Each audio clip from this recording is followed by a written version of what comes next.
नीतीश कुमार जब जब भाजपा के सामने हाथ जोड़ के खड़े हो जाएंगे, नीतीश को अभयदान मिल जाएगा। क्या तेजस्वी ये काम कर सकते हैं? लालू के साथ रहकर लालू के साथ धोखा किया, भाजपा के साथ रहकर भाजपा के साथ खेला करना चाहा। आज जो नीतीश कुमार भुगत रहे हैं, ये अपनी करनी का बल भुगत रहे हैं। मौका था, जदयू के लोगों को तोड़िए, भाजपा के लोगों को तोड़िए, जोड़ने का प्रयास कीजिए, समावेश की बात कीजिए, कैसे हूं तिकड़म लगाइए, लेकिन सरकार बनाइए। जो पार्टी बिहार में इतनी युवा होने के बावजूद अपने विधायक बना सकती है, जिसका बड़ा वोट बैंक है बिहार में 14% के आसपास, उस वोट बैंक को अपने पाले में करने के लिए भाजपा क्या नहीं करती? भाजपा अब ओवैसी को भी वहां पर एक्टर बनने नहीं देगी। भाजपा क्या कहेगी कि आप इसको वोट दीजिएगा तो वहीं जाएगा, और तेजस्वी पास जाएगा तो फिर क्या होगा? नीतीश कहेंगे कि जंगल राज होगा। आने वाले बिहार में जो जातीय समीकरण बिहार में वोट का, उसके आधार पर कोई अगर मुख्यमंत्री लग रहा है कि पक्का बन जाएगा तो वो तेजस्वी यादव ही है। आज नहीं तो कल, नहीं तो परसों बनना ही है।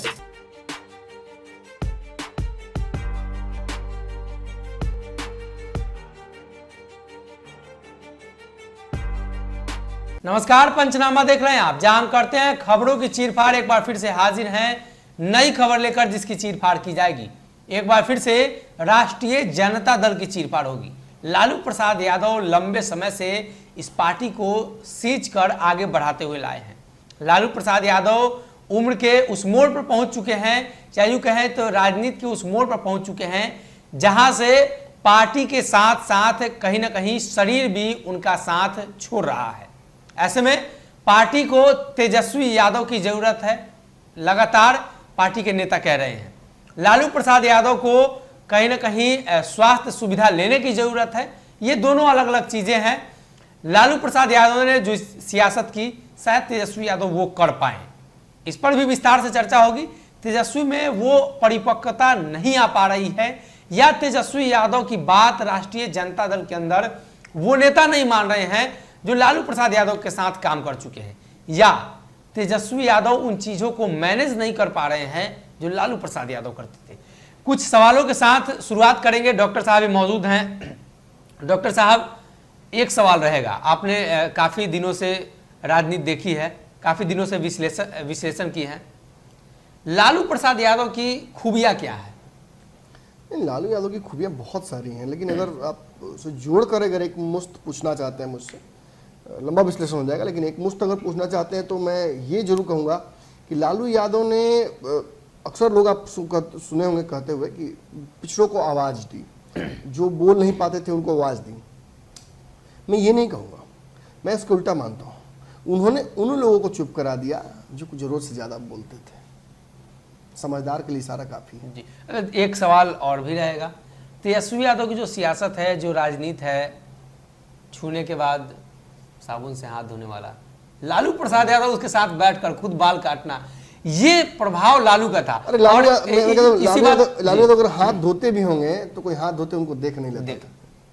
नहीं, अब न धोते थे या नहीं धोते थे, इस पर बाद में चर्चा की जाएगी। मेरा इससे जुड़ा हुआ जो सवाल है कि क्या तेजस्वी यादव लालू की इस राजनीति को पकड़ पा रहे हैं? नहीं पकड़ पा रहे हैं, और इतना आसान है भी नहीं।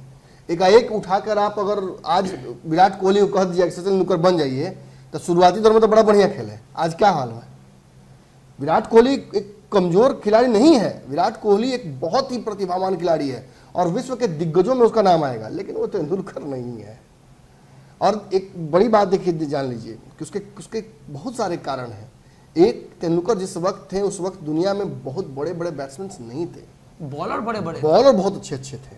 तो उन बॉलरों को सामना करते हुए उन्होंने रन बनाए हैं, और तेंदुलकर ने भी गालियां सुनी हैं जब वो विफल होते थे। एक बुरा पैच भी उनका चला था जब टेनिस वो उनको हुआ था, उस दौरान हमने बहुत उनके बारे में क्रिटिसिज्म सुना था, लिखा गया था बहुत कुछ। इंग्लैंड गए, लेकिन उन्होंने अपने आप को प्रूव किया। लॉर्ड्स के मैदान में जहां उनको वाइट वॉश लिखा गया था, वहां पर उन्होंने सेंचुरी मारा। शारजहां में जहां शेन वॉर्न बैट्समैन को ताता तैयार करा रहे थे, वहां आगे बढ़ के उन्होंने शेन वॉर्न को छक्के मारे, ताकि सपना में भी शेन वॉर्न को तेंदुलकर का याद आता था कि छक्का मारे। क्रिकेट से हम थोड़ा विषयहीन हो रहे हैं, लेकिन आ रहे हैं वापस जगह पे। मैं जो कहना चाह रहा हूं उसे समझिए। तेजस्वी यादव की प्रतिभा पे कोई शक नहीं है जी। राजनीतिक के व्यक्ति हैं, अच्छा जो बिजनेस में कर रहा है, 8 लोगों को मॉल खोल दिया है, इतना सारा बिजनेस फैला रहा है पूरे बिहार के अलग होके, तो उनका अपना दिमाग काम नहीं कर रहा है। ब्याह करना था तो पूरे बिहार में महिला किसी को नहीं मौका दिया, किसी लड़की को, जाके उन्होंने रेचल से शादी किया। ताकि वेवलेंथ मैच करता रहे। किसी भी बिहार के यादव घराने के महिला को बच्ची को उठा सकते थे, नहीं किया ना, कहाँ किया, जहां उनको उचित लगा। बुराई नहीं कर रहा हूं, फिर मत समझ लीजिए, मैं जो सच है सो बोल रहा हूं। आपको बुरा लग रहा होता, आपका दिक्कत, हम तो आईना है भाई। अगर आपको अपना मुंह खराब लग रहा था, आपका मुंह खराब भगवान दिया, हम क्या करें। अब जान लीजिए असली बात, तेजस्वी के पक्ष में क्या बात है। लालू यादव के सिपे सालारों को, सेनापतियों की लिस्ट जान लीजिए जरा सा। अब्दुल बारी सिद्दीकी, श्याम रजक, शिवानंद तिवारी, वैशाली के नरेश कहे जाने वाले बिशन पटेल भी थे, वैशाली नरेश, रघुवंश प्रसाद। अब आप सोचिए, मैं और भी लंबा जा सकता हूं, लेकिन इतना काफी है मुझे लगता है समझाने के लिए। जिनके पास इतने अच्छे अच्छे सिपह सालार हों, राय मशवरा करने वाले लोग हों, उनकी राजनीति अच्छी नहीं होगी क्या।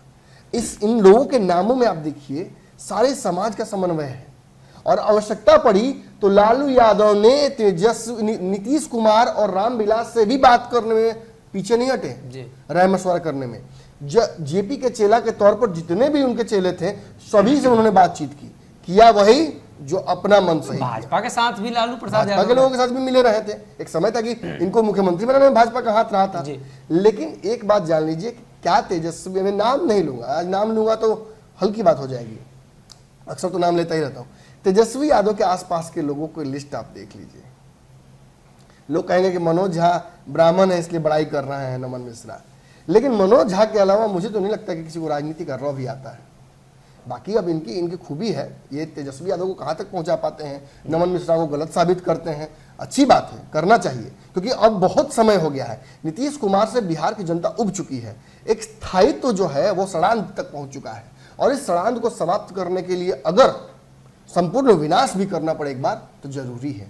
एक कहावत है ना कि बहुत खराब से थोड़ा अच्छा, या थोड़ा खराब लोगों को पसंद आता है, गुड बैड अगली। हाँ, तो नीतीश कुमार को लेकर जो परसेप्शन है, वो नीतीश कुमार काफी बिहार को पिछड़ा घोषित कर चुके हैं, पीछे बिहार जा रहा है, तो लोग तेजस्वी की तरफ हाथ क्यों नहीं बढ़ा रहे हैं। नीतीश बहुत धूर्त राजनेता है, लालू के साथ रहकर लालू के साथ धोखा किया, भाजपा के साथ रहकर भाजपा के साथ खेला करना चाहा। आज जो नीतीश कुमार भुगत रहे हैं, ये अपनी करनी का बल भुगत रहे हैं। आरसीपी सिंह को आप खुद बताइए, अगर आपकी पार्टी का कोई नेता केंद्र में मंत्री हो और वो मोदी मंत्रिमंडल में टॉप 10 नेताओं में आता हो, उसके कार्यकाल के बारे में उपमाएं कही जा रही हो और बड़ाई हो रहा है उसके कार्य का, आप उसको दोबारा राज्यसभा नहीं भेजिएगा। मतलब आप कुंठित हैं, आपके मन में हर किसी के प्रति कुछ ना कुछ द्वेष है, हमसे ऊपर नहीं, आप किसी को अपने ऊपर नहीं देखना चाहते हैं। वही जो ब्रह्मा वाला कहानी था, ब्रह्मा अपने आप को सबसे बड़ा समझने लगे, आज कहीं पूजे नहीं होता है। तो यही कहानी कहीं ना कहीं बिहार की राजनीति में रिपीट हो रही है। लेकिन हमारा मकसद यहाँ आज ये नहीं है, आज हमारा मकसद ये है कि तेजस्वी यादव डिस्पाइट की इतना उनके पास है खूबी, इतना अच्छा टीम है, इतना सब कुछ है। ऑब्वियसली लालू यादव वाला टीम नहीं है, लेकिन फिर भी है बहुत कुछ, टेक्नोलॉजी तो उससे ज्यादा है। अरे लालू यादव जैसे पिता का सहारा है, उनकी राजनीति का उत्तराधिकारी सीधे तौर पर है, और तेज प्रताप जैसे बड़े भाई हैं जो कि कम से कम कैमरे के सामने ही कहने के लिए कह तो रहे हैं ना कि कुर्बान कर दिए भाई के लिए, शरीर तो तैयार है ना, भाई के लिए सब कुर्बान किया, कह तो रहे हैं। कहाँ कहता है कोई, इतिहास में हुआ है क्या ऐसा? भाइयों में लड़ाई हो गई है, गद्दी के लिए एक ही भाई रहा है हमेशा, एक को हमेशा गुजर जाना पड़ा है। लेकिन फिर भी अगर सब कुछ आपके पक्ष में है, सब लोग आपके, तो आप सत्ता से दूर क्यों हो जा रहे हैं? कहीं टेक्निकल मिस्टेक्स हो रहे हैं, कहीं गलतियां हो रही हैं। और वो भी छोड़ दीजिए, अब तो 80 विधायक तक पहुंचने के बाद आप चंद विधायक दूर थे सत्ता प्राप्त करने के, आपने मिस कर दिया। मैं तो बार बार आपको याद होगा पंचनामा में कह रहा था, मौका था, जदयू के लोगों को तोड़िए, भाजपा के लोगों को तोड़िए, जोड़ने का प्रयास कीजिए, समावेश का बात कीजिए, कैसहू तिकड़म लगाइए, लेकिन सरकार बनाइए, यही मौका है।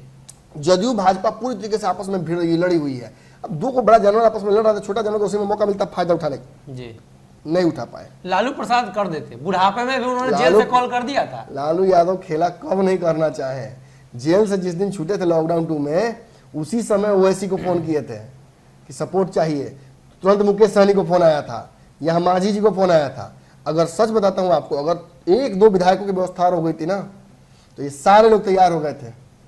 मांझी, मुकेश सहनी, सब ने एक शर्त रख दिया था कि मांझी जी आएंगे तो हम भी आ जाएंगे, ओवैसी ने कहा था कि दोनों आ जाएंगे तो हम भी आ जाएंगे, लेकिन नहीं हो पाया अकेला। तो लालू यादव तो हमेशा प्रयास करते ही रहे हैं और उसी अब आज तेजस्वी यादव चलते थोड़ी ओवैसी के 4 विधायक गए हैं। मैं तो स्पष्ट कहा कि लालू यादव के चलते गए हैं। एक देश में जो सांप्रदायिक माहौल बन रहा है, मुसलमानों के खिलाफ एक सेंटिमेंट जो डेवलप हो रहा है, खासतौर पर नुपुर शर्मा के बाद ये मामला और बढ़ा है, तो मुसलमानों को अपनी बातें खुलकर कहने में भी डर लग रहा है। अगर कोई खुल के बोल रहा है तो उसको उस पर कहीं ना कहीं आरोप लग जा रहे हैं। और देखिए, बोलने में भी कुछ शब्दों की मर्यादा भी रखनी पड़ती है, वो भी नहीं रखा जा रहा है। आपने तो इससे जो माहौल पैदा हुआ ना, उस डर से ये विधायक उधर गए हैं। आपने अभी जो जिक्र किया कि लालू प्रसाद यादव ने सब कुछ सेट कर दिया था, तो क्या तेजस्वी का ये फेल्योर कहें, इसलिए कि तेजस्वी की वजह से मुकेश सहनी नाराज रहते हैं, तेजस्वी के बयानों की वजह से, उनके क्रियाकलापों की वजह से मांझी जी नाराज रहते हैं। एक शब्द मैं बार बार बोलता हूं, समावेश समावेश समावेश, इंक्लूसिव राजनीति। ये नहीं कर पा रहे हैं तेजस्वी यादव। मन में कुछ और है और बाहर कुछ और है। आप जब मंचों पर खड़े होते हैं तो आप लालू यादव के उपलब्धियों को भूल जाते हैं और उनके द्वारा कुछ किए गए गलत कार्यों को आप माफी मांग लेते हैं। वो दिखता है मंच पर। जब तेजस्वी यादव लड़खड़ाते तो खराब वक्ता नहीं है, वही सदन के अंदर इतना शानदार भाषण देते हैं, और जब नरेंद्र मोदी और सबके सामने खड़े होते हैं तो कहीं ना कहीं एक बैकलॉग दिखता है। अपने पिता पर लगे आरोप भ्रष्टाचार के हावी हो जाते हैं मनस पटल पर, और फिर उसके बाद ध्वनि लड़खड़ाने लगती है। खैर, मैं ये भी कहने नहीं आया हूँ, मैं आज ये बताने आया हूँ कि विपक्ष के बड़े नेता और एक महत्वपूर्ण जिम्मेवारी इनको मिली हुई है। और फिर रिपीट कर दूं कि आने वाले बिहार में जो जातीय समीकरण बिहार में वोट का, उसके आधार पर कोई अगर मुख्यमंत्री लग रहा है कि पक्का बन जाएगा तो वो तेजस्वी यादव ही है। आज नहीं तो कल, नहीं तो परसों बनना ही है। ऐसे में हमारा आपका काम क्या है? हम विश्लेषण करके मार्गदर्शन कर सकते हैं, रास्ता दिखा सकते हैं, जो हमें दिख रहा है पैटर्न उन्हें समझा सकते हैं, दर्शकों को भी और इन राजनेताओं को भी। ये ओपन फॉर डिस्कशन है। लेकिन तेजस्वी यादव की राजनीति को फिलहाल बहुत बड़ा झटका लगा है। राष्ट्रपति चुनाव में जिस तरीके से क्रॉस वोटिंग हुई है, और खास तौर पे इन्हीं का बयान इन्हीं के खिलाफ चला गया है कि अपना अंतरात्मा की आवाज सुनकर लोग वोट करेंगे। उन्होंने यशवंत सिन्हा के लिए वोट करने की बात की थी, लेकिन इनकी तरफ से लोगों ने द्रौपदी मुर्मू को वोट किया। मतलब अंतरात्मा की आवाज इन लोगों ने उल्टा हो गया, उल्टा सुन लिया। अब सोचिए कि मतलब तेजस्वी यादव को क्या सपोर्ट कर देना चाहिए था द्रौपदी मुर्मू को, जैसा कि झारखंड में किया गया, जैसा कि अन्य कई विपक्षी दलों ने किया। टेक्निकल मिस्टेक हुआ क्या नीतीश कुमार जो अब तक विरोध में वोट करते थे, वो साथ जाकर उन्हें कोई बड़ा गेम खेला क्या? एक और इसमें जो आंकड़ा निकलकर सामने आया है, पश्चिम बंगाल में भारतीय जनता पार्टी के अलावा किसी दल ने वोट नहीं किया, जबकि ममता बनर्जी ने मंच से स्वीकारा कि भाजपा पहले प्रत्याशी दे दी होती तो यशवंत सिन्हा को नहीं उतारती। क्या तेजस्वी यादव को मूर्ति वाला बयान देकर घाटा हुआ? बिल्कुल घाटा हुआ है। ऐसे बयान, जिनकी माता जी को बिहार का मुख्यमंत्री बनाया गया था, ये उल्टा उन पे चला गया। लगभग तेजस्वी जब भी कोई दाव खेलते हैं ना, तो उनका बैकलॉग सामने आ जाता है। ये उधार खाते की तरह कि व्यापार में मुनाफा अगर 10 रुपया हो रहा है तो पुराना पुश्तैनी जो 1000 का वो चल रहा है कर्ज, उसी में ऐड हो जाता है जाके। और यही तेजस्वी के साथ बस घाटा हो जा रहा है। और सलाहकार भी वैसे नहीं है कि मतलब उसको जस्टिफाई करके समझा सके। लेकिन मैं आप समझिए जो मैं समझाने जा रहा हूँ, सबसे दुखद बात यह है कि जो हाल बिहार की राजनीति में चिराग पासवान, ओवैसी और मुकेश सहनी का हुआ है, ये साबित करता है कि कहीं ना कहीं अगला जो विक्टिम है इस लिस्ट में वो तेजस्वी यादव है, नीतीश नहीं। नीतीश ने वक्त रहते, आपने देखा कि जैसे ही प्रधानमंत्री बिहार आए हैं, हालांकि नीतीश को बिल्कुल मन नहीं है भाजपा के साथ रहने का, उनके पास ऑप्शन भी नहीं है, और उन्होंने सीधे तौर पर भाजपा को एक्सेप्ट कर लिया है। और आप देखिए कि 16 की बातें भी चल रही हैं, कोऑर्डिनेशन कमेटी बना ली जाए, मामला रफा दफा किया जाए, पहले अच्छा रिश्ता था, अब रिश्ता खराब चल रहा है, इसको ठीक किया जाए। ये क्या है? रिपेयरिंग की तरफ बढ़ रहा है एनडीए का रिश्ता। यहाँ एक बहुत बड़ा घाटा तेजस्वी को होता है जी। पहले आप जान लीजिए कि मुकेश सहनी के साथ क्या हुआ। विधायक थे, खुद एमएलसी थे, मंत्री थे, कहाँ पहुंच गए? सारे विधायक छीन लिए गए, भाजपा ने सब विधायक छीन लिया। आज एमएलसी भी वो नहीं रहे। आज से उनकी पार्टी का सदन में जो प्रतिनिधित्व है वो भी शून्य हो गया। हालांकि मुझे उनकी एग्रेसिव राजनीति पसंद है मुकेश सहनी की, तो कुछ ना कुछ जुगाड़ भी लगे हुए हैं। लेकिन ऐसे वक्त में भी तेजस्वी यादव उन्हें साथ नहीं ला पा रहे हैं।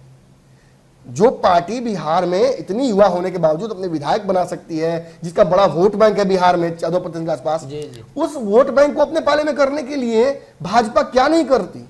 लेकिन इनकी ईमानदारी कहीं ना कहीं लालू यादव के साथ है, इसलिए भाजपा इन्हें बार बार छोड़ देती है, झटका देती है। ऐसे में तेजस्वी यादव मिस नहीं कर रहे हैं क्या? कर रहे हैं। अपने साथ करना था, किसी भी तरीके से अपने साथ करना था, एक मंच पे लाना था इन सबको। दूसरी तरफ चिराग पासवान की तरफ देखिए, चिराग पासवान की पार्टी टूटी, भाजपा के हनुमान बने रहे, लगातार उनके साथ गलत होता गया। अंततः जब पिता की तस्वीर उसी आवास के बाहर जब रखी हुई थी, बहुत दुखद लग रहा था। रामविलास पासवान इतने बड़े नेता, उनकी तस्वीर बाहर रखी थी, लेकिन ये सब कुछ धीरे धीरे और उल्टा तरफ बढ़ता गया। आपको ऐसा नहीं लगता कि चिराग पासवान के मामले को लेकर तेजस्वी ने भी हल्के में लिया? तेजस्वी चाहते तो उस मुद्दे को ग्रैब कर सकते थे। नहीं देखिए, रामविलास पासवान वाला माहौल बिहार में बनाकर चिराग पर दबाव बना सकते। यहाँ एक सबसे बड़ी समस्या है सलाहकारों की। सलाहकार चाहते ही नहीं है कि लालू यादव के समकक्ष किसी और नेता को प्रस्तुत किया जाए। वो रामविलास, जिसको अपना बड़ा भाई लालू यादव मानते थे, उनके सम्मान को बढ़ाने के लिए जब प्रस्ताव था, लड़ाई लड़ने की बात थी, तो चिराग पासवान की पार्टी पीछे हट गई। ये गलती हुई टेक्निकल। और चिराग पासवान के लिए नहीं लड़के, अगर रामविलास पासवान के लड़े होते तेजस्वी यादव, तो आज चिराग को साथ आना पड़ता, उनका भी नैतिक दबाव पड़ता, ये नैतिक दबाव पड़ता और उन्हें आना पड़ जाता, मजबूरी होती उनकी। आज आपने ओवैसी के 4 विधायकों को तोड़ दिया। एक मुस्लिम समाज में मैसेज क्या गया? सीधा कि तेजस्वी यादव को वोट दो या ओवैसी को वोट दो, एक है, ये दोनों एक ही है। हो सकता है विपक्ष में नीतीश को वोट, लेकिन जो कट्टर मुसलमान है उनको तो आपने मैसेज दे दिया ना कि जीत के भी आओगे तो तोड़ लेंगे तुमको। विपक्ष का थोड़ी है। कहने का मतलब कि आपने विपक्ष के नेताओं से विपक्ष में ही तोड़फोड़ करते कभी बहुत सुना नहीं है। जी। और ये हुआ, फायदा जरूर होगा तेजस्वी यादव नीतीश को फायदा हो सकता है, लेकिन इसका नीतीश को फायदा ज्यादा है, इसको भाजपा को फायदा ज्यादा है। भाजपा अब ओवैसी को भी वहां फैक्टर बनने नहीं देगी। भाजपा क्या कहेगी कि आप इसको वोट दीजिएगा, वो तेजस्वी के पास चला जाएगा, और तेजस्वी के पास जाएगा तो फिर क्या होगा? नीतीश कहेंगे कि जंगल राज होगा। तो आप समझ रहे ना कहीं ये एक चेस का बोर्ड बिछा हुआ है, लेकिन खिलाड़ी दो ही नहीं है, बहुत सारे फैक्टर्स हैं। और धीरे धीरे ओवैसी की पार्टी टूटी। आपने देखा किस तरीके से ओवैसी जो है वो शहाबुद्दीन के लिए सिंपैथेटिक थे, और आज भी शहाबुद्दीन का एक बड़ा जो परिवार है, हिस्सा है, आज उनकी पत्नी पूरे बिहार में घूम रही हैं। ये आपके लिए घूम रही होती अगर आप सही अपने पत्ते खेल रहे होते तो। और पुराने नेताओं की छुट्टी करना, श्याम रजक के सामने मुनीर खड़ा कर देना, छोटी छोटी चीजें हैं लेकिन बहुत बड़ा बड़ा मैसेजेस जाती हैं। इन पुराने नेताओं को भी समझ में आ रहा है। जो नीतीश को छोड़कर आपके लिए मंत्रालय से गुलात मारकर श्याम रजक आ गया, खलता तो होगा ना। उपेंद्र कुशवाहा जैसे व्यक्ति संसदीय बोर्ड के अध्यक्ष हैं, और श्याम रजक मंत्रालय को छोड़कर आए, यहाँ मुनीर उनके सामने उनका उत्तराधिकारी दिख गए। तो ये टेक्निकल मिस्टेक्स हैं। आपने भूमिहार समाज के नेताओं को मौका दिया, बिल्कुल दिया, आपने हर समाज के मौका दिया है, लेकिन एडी सिंह जैसे नेताओं को मौका देकर आप कितना पार्टी मजबूत कर पाइएगा? आप उन मंचों पर जाकर, जिन मंचों से लोगों ने लालू यादव पर दूध का डब्बा फेंका है, क्या साबित करना चाह रहे हैं? राजनीति बिहार की इतनी आसान होती तो कोई भी नेता बन गया होता, कोई भी मुख्यमंत्री बन गया होता, लेकिन 17 साल से नीतीश है, ये साबित करता है कि बहुत डिफिकल्ट कोर्स है। एक ही बच्चा बार बार पास कर रहा है, बाकी सब फ्लॉप कर जा रहा है। ट्रिक पता है उसको, ट्रिक पता है। वो समावेश की राजनीति जानता है, वक्त रहते सबको जोड़ना घटाना जानता है। हालांकि नीतीश भी अपनी राजनीति के ही शिकार होंगे, ये तय है। भाजपा जिस तरीके का प्लॉट लिख रही है, वो नैरेटिव दिख रहा है, और उस नैरेटिव में सबसे बड़ा जानते हैं, जो अगर कोई सबसे पहला अगर किसी पे हमला होना है तो नीतीश कुमार ही है। लेकिन नीतीश कुमार जब जब भाजपा के सामने हाथ जोड़ के खड़े हो जाएंगे, नीतीश को अभयदान मिल जाएगा। क्या तेजस्वी ये काम कर सकते हैं? नहीं। संभव नहीं है। लालू यादव के पुत्र के तौर पर आपको अगर विरासत में लालू की राजनीति मिली है, तो साथ में एक सबसे बड़ा कांटे का ताज मिला है कि आप कभी भी भाजपा के साथ हाथ नहीं, वही आपका वोट बैंक है, और वही आपका वोट बैंक है। आगे चल के आप जब भी, अब सोचिए कि 60 साल के उम्र में हम मुख्यमंत्री बन पाएंगे, तो वही वोट बैंक आपको बनाएगा, और कोई वोट बैंक नहीं बनाएगा आपको। आज भाजपा विरोध राजनीति करने का वक्त है। आप उसके चेहरे थे, बड़ा मौका था, सभी को साथ लेकर चल सकते थे। मैं बार बार वही कह रहा हूं, लेकिन कहीं ना कहीं चिराग पासवान, मुकेश सहनी, ओवैसी, आगे चल के मांझी, लिख लीजिए नाम, आगे चल के मांझी, ये सब आपकी ही लिस्ट में है। जब थैनोस आ रहा था पृथ्वी को तबाह करने के लिए, तो वो केवल यही नहीं तबाह किया था, उसने वो टाइटन सारे तबाह करता हुआ, एसगार्ड तबाह करता हुआ पृथ्वी की तरफ आया था। तो अगला लिस्ट में नाम आपका है, ये हम कहने आए हैं जी। तो कहीं ना कहीं चिराग पासवान, मुकेश सहनी या ओवैसी, सभी लोग जिस तरीके की राजनीति कर रहे हैं, ये सभी लोगों की राजनीति भाजपा विरोध की है, लेकिन फिर भी तेजस्वी यादव इसे कैच नहीं कर पा रहे हैं। और यही वो उनकी कमी है जो कहीं ना कहीं लालू प्रसाद यादव की मजबूती थी। लालू प्रसाद यादव नाराज नेताओं को मनाते थे, लालू प्रसाद यादव नाराज नेताओं के आसपास रहकर भांपने की कोशिश करते थे कि आखिर नाराजगी किस बात को लेकर है। लेकिन तेजस्वी यादव का जो राजनीति है 10 नंबर 10 सर्कुलर आवाज से दिल्ली और दिल्ली से 10 सर्कुलर आवाज, इस बीच में जो जितने भी विधायकों के मकान हैं, एमएलसी के मकान हैं, उनसे कांटेक्ट नहीं हो पाना, ये उनके लिए घातक सिद्ध होता है। और ऐसे में राष्ट्रपति चुनाव में भी क्रॉस वोटिंग वाला जो मामला है ये वही सिद्ध करता है कि भारतीय जनता पार्टी के प्रभाव से भाजपा के जदयू के साथ साथ कांग्रेस और तेजस्वी के भी विधायक प्रभावित है। यानी आने वाले दिनों में ये बात कहा जाने लगा है कि हो सकता है तेजस्वी यादव कांग्रेस के तमाम जो विधायक हैं, जो भाजपा बैकग्राउंड के हैं या भाजपा के विचारधाराओं से इत्तेफाक रखते हैं, वो साथ में जा सकते हैं। ऐसे में देखना होगा आने वाले दिनों नुकसान तेजस्वी का ही है जी। कांग्रेस का विधायक भी भागे तो नुकसान तो तेजस्वी का जी, फिर तो उन्हें आंकड़ा जुटाना होगा। 70 सीट आपने दिया था, उसमें से 19 को जीत के आए हैं, आप ही के नाम पर ना, आप ही के वोट पर ना जी। तो कहीं ना कहीं ये बड़ा सवाल उठता है और देखने वाली बात है कि आने वाले दिनों में बिहार की सियासत में क्या लालू प्रसाद यादव के पद चिन्हों पर तेजस्वी चल पाते हैं, या एक बार फिर से लालू प्रसाद यादव राजनीति के जिस कगार पर हैं, कहीं ना कहीं तेजस्वी यादव उम्र से पहले ही उस कगार पर न पहुंच जाए। फिलहाल के लिए इस पंचनामा में